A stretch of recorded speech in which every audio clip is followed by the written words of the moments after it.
Painfully small. Okay. First, thanks for coming for this great event.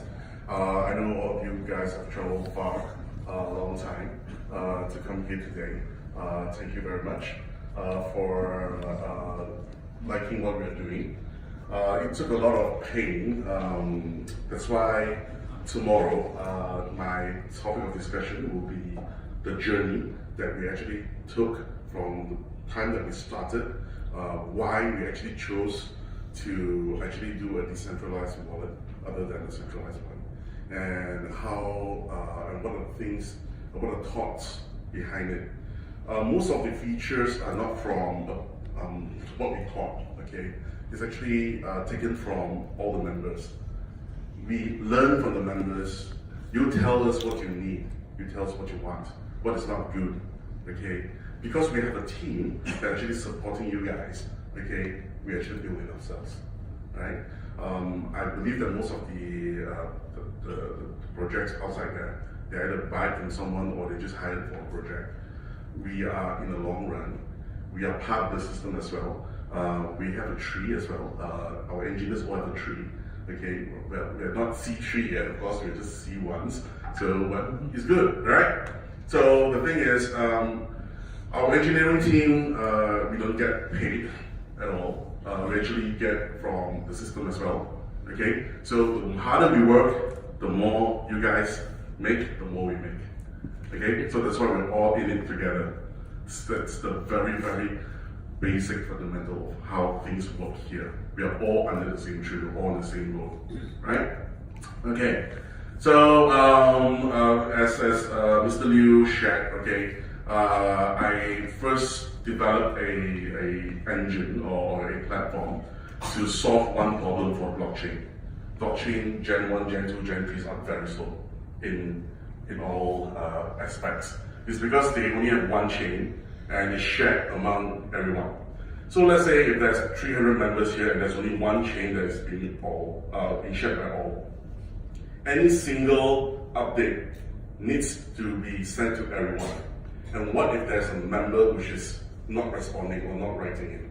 All right, and we do not get enough consensus, or a bunch of users are not coming back with the resulting that it is being written. The whole network slows down. Okay, Bitcoin has been running through a lot of iterations. Okay, it's core 0.18 now. All right, and there are a lot of changes on how it works. A lot of APIs changed. Even for us itself to run on Bitcoin itself, it's a lot of pain. Okay, we have gotten in such a time whereby there's so many users actually accessing the system, trying to get the information from the blockchain, how much they have, or all this sort of information, the transactions. It actually jams up the RPC or the server. We have faced a lot of these problems and we tried a lot of ways to rectify it. Okay, and hopefully through the pain and the patience from the members itself, we actually solve it one by one. We're there to listen. The good thing is you can find me online most of the time. Basically, I believe that Simon finds me in the wee mornings, I think about 4 or 5 a.m., things like that. So I don't think they think that I sleep, or maybe there's a double on me or something like that, right? But yeah, our team is fully dedicated. We have a very small team, less than 10 people, very dedicated in their own areas. Okay, and we are building many parts of the system. The wallet is number one. Okay, first thing is we are wallet builders. We don't actually build anything else but wallets. The first wallet that we built was for WPF. It's where we actually joined the 2018 Jeju WPF event. That's where we met Mr. Trao, and Israel told us about more projects to come for wallets, and that's where I met the CT team. And we actually had a discussion with the leaders, those that have been burned. Okay, I think many of you guys here have joined various programs before and got burned, right? And one of the things that they told me is they have a lot of people underneath them and they don't want to disappoint anyone anymore. Being a leader and disappointing your subordinates or your members or people looking up to you is a very, very bad feeling. We all know this. Okay, that's why we are here to actually make things real as possible, as transparent as possible. Okay, of course, as profitable as possible. Okay, of course, we are not very good arbitrage traders, but we are very good technical analysis traders. Okay, that is why in our trading, we actually focus a lot on the TA tradings. Technical analysis tradings are like using the stochastic strategies, the MACD, the trend EMAs, and things like that. Our bots are actually built for it, so we actually trade using all these strategies. Okay, is it dangerous? Not really. It's because it's just like hedging down using a lot of the asset that we have to actually buy in at a lower price and then selling at a higher price. It's the same thing like that. So we leave the arbitrage to another company, which is what we've been working with in Singapore. They're called Snap. Okay, Snap is Snap builds for hobby. They do for hobby in Malaysia, right? So they are our partners. Okay, and they actually help us do arbitrage. Okay, and we also work with Kyber networks as well. I believe some of you have heard of Kyber before, and other traders or market makers outside there. Now, most of this trading, we do it ourselves. It's because number one, if we were to let other traders do it, there is always a fee, right? What we normally call this is called a performance fee. For example, if they were to earn, let's say, $1 million, right? Normally, they will take 50% of it, okay? But if it's us ourselves are doing it, we get to keep all the profits and then share it back out to all of you guys. But there's only so much we can actually do in a particular trade. Okay, it's because our bot is not very mature yet. We actually just wrote it for testing it for about 4 months now. Okay, our average daily earning is at about 0.3% to 0.7%. Okay, on normal days. On very high days, okay, we can hit up to 26%. Okay, those are when basically your bitcoins just have a huge surge, right? So those are the days I think we have actually seen 4 times since March until now. Okay, when it was about 3006 or 3005, it shot up to about 4006 and 5002. That was the first gain. I think it's March 20th, I think. So we caught the first good break and we actually hit about 26.88%. So that was a very good break then. And after that, there are more up and down, which is very good for us because we always will hedge down the price, and when it goes up, we will sell. So that's a normal about 0.3, 0.7% daily earnings or so. We are learning from our mistakes. We are teaching the bot. The bot itself is actually, it has a brain of itself. We actually use TensorFlow, which is the same engine used by Google, Microsoft, and the rest of the guys here. On various things. The only thing is, what are the training model or what are the training model that we actually feed it with. So we actually feed it with what we call real money versus the velocity in the market. What happens is, if I were to trade in Binance, for example, okay? Binance itself, you have a daily trade of probably about 100 million, 200 million. Okay, of let's say USDT versus Bitcoin. Okay, how much can I impact that particular market? Can I actually move the market? Can I actually push it down, pull it up, or things like that? Can I actually do that? If I cannot, I will move to the next exchange to see how I can actually move the needles. Alright, because only when you can move the needles, you can actually manipulate, not manipulate, you can actually win. Alright, we don't do a lot of trades a day. We used to do thousands of trades a day. Okay. But the yield itself is very, very minimal. Okay, we're talking about probably 70-80% of losses, then 20% of wins. We get about 0.3.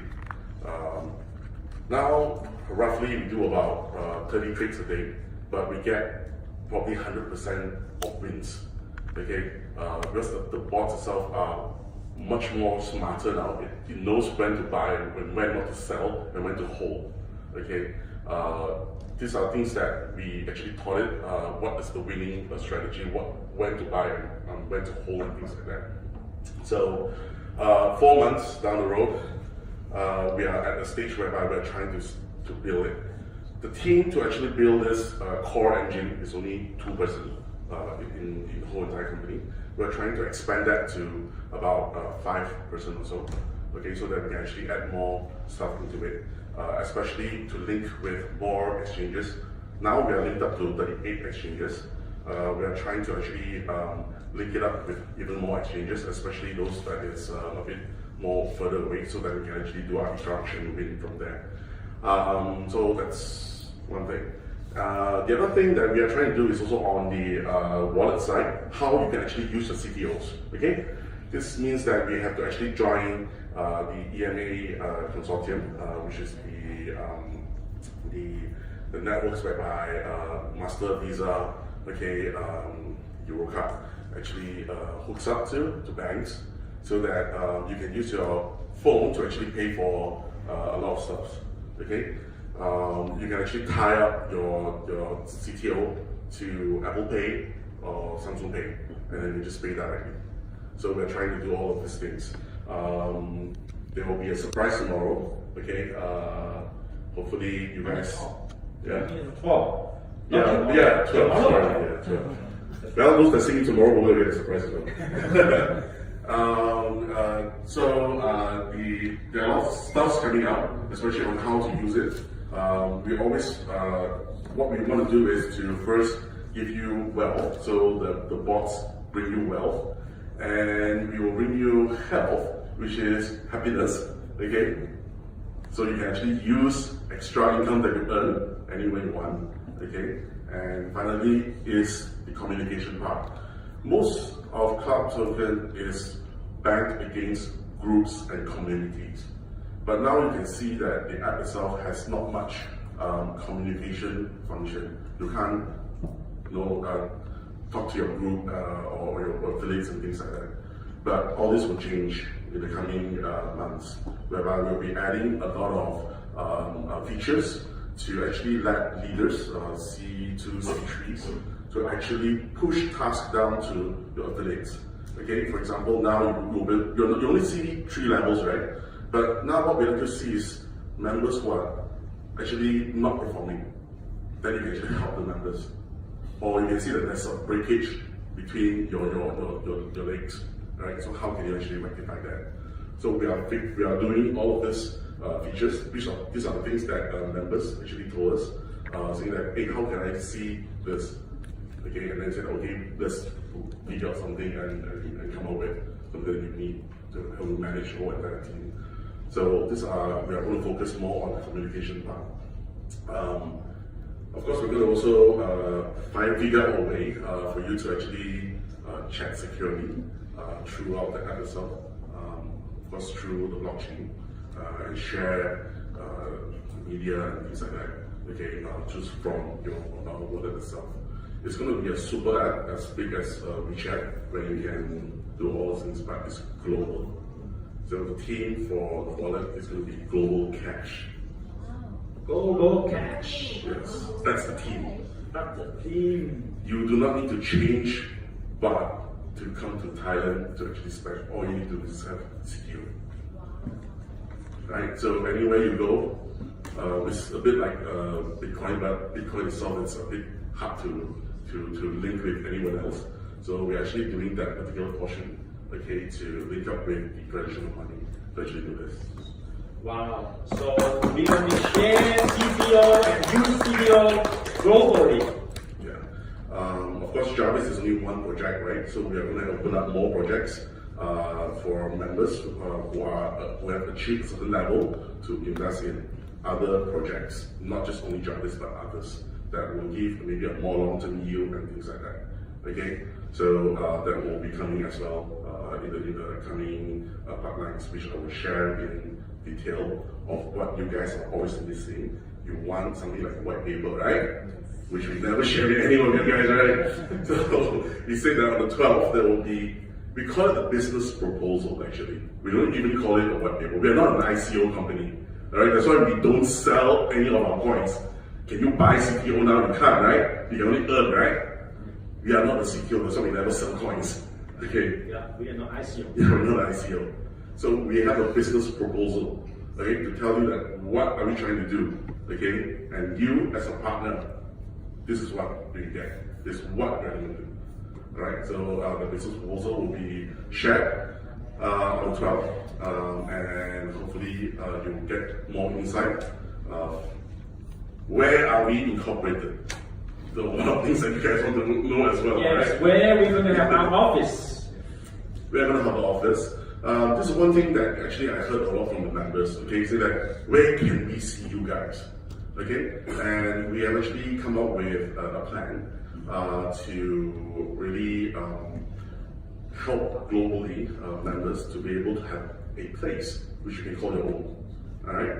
So we are trying to work with a lot of partners to actually make that happen. But our first stop will be in KL. I think I shared that with Simon before in our conversations. So it will be in KL. There will be a spot, very nice office, whereby the KOLs, the influencers, the marketing guys will all be down there just to serve the leaders who needs marketing materials and so forth, whichever language this bunch of guys will actually help you guys make it. Okay, they will be located in that office itself, which you guys can make an appointment through your app to come up and visit anytime. Alright, so we are very, very transparent. We are there. You search any of our names, you can find us. Okay, we are professionals. Okay, we are not those that you're trying to type in their names and you can't find anything kind of company, right? So locations are real, people are real, the whole project is there for you to see, okay? We might not be the best, but we are trying to actually do what we can do with the limited resources that we have, okay? So hopefully give us more time together with your inputs, what you need from us, okay? We are all ears, we are listening, okay, to what you have to say. And we'll try to do the best that we can. Thank you, Ronald. So actually, we are just being asked to leave by the hotel because we passed our time. But I asked for 10:30, so we have 5 more minutes. Because we have one question Ronald can answer. Okay, just one question. One question. About why CTO is an ERC20 but not running on ETH? Okay, so this is a really short story. When I first met the CT team, okay, we were guided by WBF, and WBF, you know, they're very professionals with Plus and the rest, right? And they have been doing it this way, okay. But we say that this way will never work because it's very expensive. Every time I'm going to send you a CTO, I have to pay for gas, or you have to pay for gas. And this CTO, you can't use it anywhere. So why would you pay for gas to have it into your own wallet and you can do nothing with it, right? Plus, this is very slow. If I were to do this, then you have another CryptoKitties problem. Okay? So that's why we actually switched to the Aura network, or the BDS network. Okay? That's why it's very fast for the CTO payouts. If we were to do it this way, I cannot calculate in real time for you for the payouts. Because by the time I calculate and I do the payout, you have to wait for 24 hours before the next comes. Then there will be a lot of CTOs pending to be released to you guys when the member size grows to large. Okay? That's why we dropped this, but we already created the smart contract, so we just leave it there. The use case for this is when it's getting too big and when we link up to the EME networks, okay, we will then switch this up into your own wallet. Okay? So that's where we're going to use it. So does that mean we Does that mean that we not using ERC20? No, we're not using ERC20. So but we future, using- probably yes. So we're using oral system. Yes, correct. So that is decentralized. Yeah. For this itself, I will show you on the top. Okay, so we will see more detail on the technology of Aura system. Okay, so thank you so much, guys. So thank you, Ronald, again, guys.